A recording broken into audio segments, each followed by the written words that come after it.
back again to our series in the 7 Deadly Sins. I'm sitting down with Gary and we're chatting through a little bit of what that looks like in our own lives, and particularly for Gary through his ministry journey.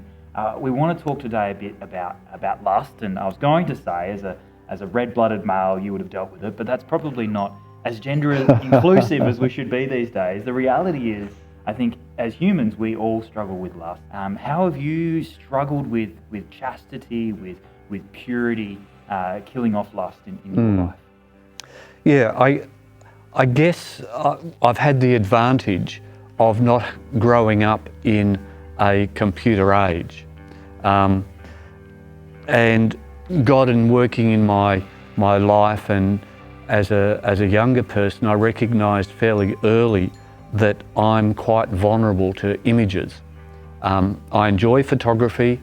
I like beautiful things, and if you watched any of my sermons, you'll see I often fall back to images because they speak to me.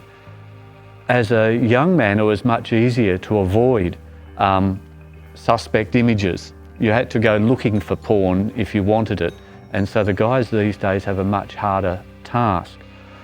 But again, as we've said, you never rule the line and say I've dealt with that, because it'll come around the back door and get to you.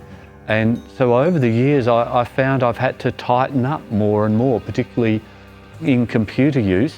As I said, I enjoy photography.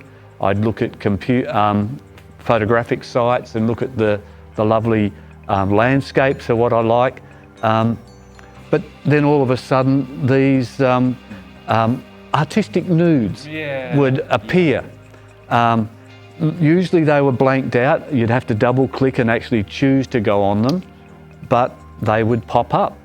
And so over time I've actually pruned off more and more, and to the point where I have no photographic websites that I look at anymore.